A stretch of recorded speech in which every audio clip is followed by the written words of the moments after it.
Bienvenue sur cette chaîne YouTube consacrée au procès contre Michael Jackson ayant eu lieu en 2005.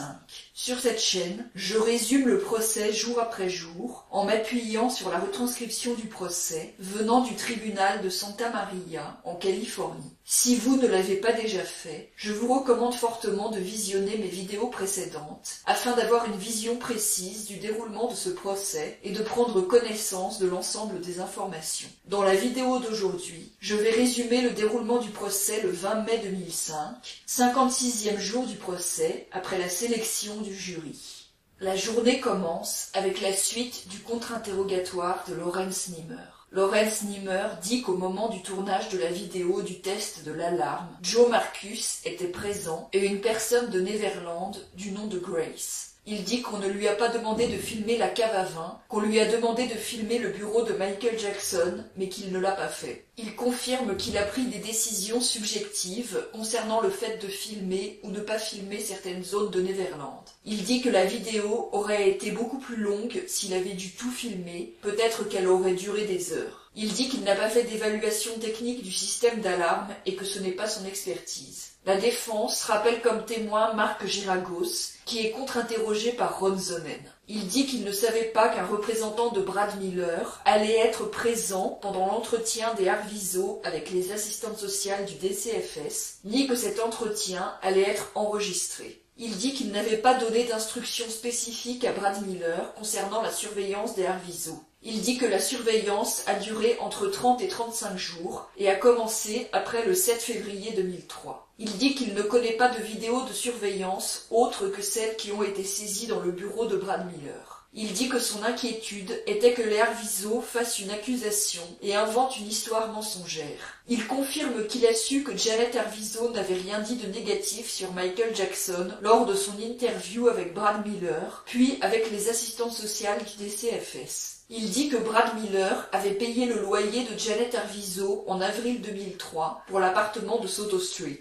Brad Miller lui avait dit que Janet allait déménager avec son petit ami. Brad Miller cherchait à aider Janet pour le déplacement de ses meubles afin de rester en bon terme avec elle. Il dit qu'il n'avait pas dit à Brad Miller de mettre les affaires de Janet sous son nom, celui de Brad Miller, en stockage, et il l'a appris en recevant les lettres de Bill Dickerman. Il dit que les conversations qu'il a eues avec Bill Dickerman en mars et avril 2003 concernaient le contenu du stockage, et il ne se rappelle pas de conversations concernant la localisation des passeports des Arvizo. Il ne sait plus si c'est Bill Dickerman ou Brad Miller qui lui avait parlé des visas, certificats de naissance et passeports des Arvizo pendant cette période.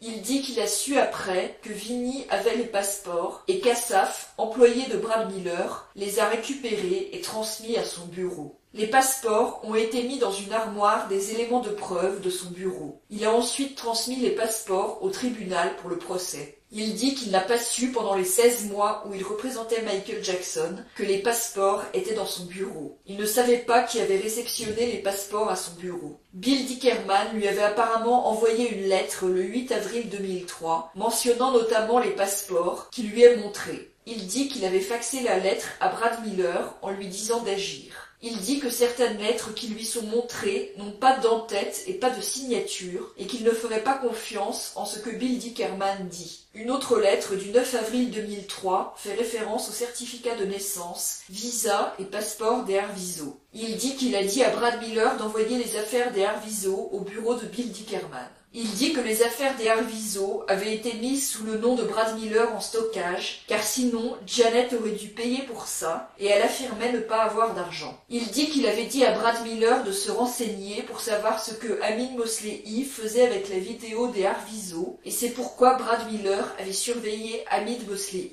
Il dit qu'il a appris plus tard que Johnny Mejitich travaillait pour Brad Miller et qu'il ne l'a jamais rencontré. Il ne lui a jamais demandé d'aller chez les parents de Janet et de jeter des pierres devant la maison, et il a du mal à croire cette histoire. Il dit que Brad Miller parlait à Frank et Vinny, mais ne recevait pas d'instructions d'eux. Il dit qu'il a parlé plusieurs fois à Mark Schaffel, qu'il a parlé à Joe Marcus, et que d'autres avocats de son bureau ont parlé à des employés de Neverland. Il ne se souvient pas si Mark Schaffel lui a dit qu'il allait envoyer les Arvizo au Brésil. Il ne se souvient pas s'il a eu une conversation avec Frank Cassio concernant le voyage des Arvizo au Brésil. Il n'a eu aucune conversation avec Michael Jackson en février ou mars 2003 concernant le Brésil. Il ne savait pas, en février-mars 2003, que Brad Miller avait enregistré une conversation téléphonique entre Frank Cassio et Janet Arvizo. Il dit qu'après qu'il a écouté cette conversation, Brad Miller lui a dit par la suite que Frank Cassio pensait que Janet allait faire un aveu au téléphone, et c'est pourquoi Brad Miller a enregistré la conversation. Marc Geragos n'avait pas écouté cette conversation avant qu'elle soit saisie par la police dans le bureau de Brad Miller. Il dit que Brad Miller ne lui avait pas donné de copie de ses vidéos de surveillance des Arvizo. Il dit que Brad Miller lui avait dit que Janet voulait que ses affaires soient mises en stockage et que quelqu'un d'autre paye à sa place. Il dit que Brad Miller lui avait dit avoir payé 2 mois de loyer pour l'appartement des Arvizo de Soto Street.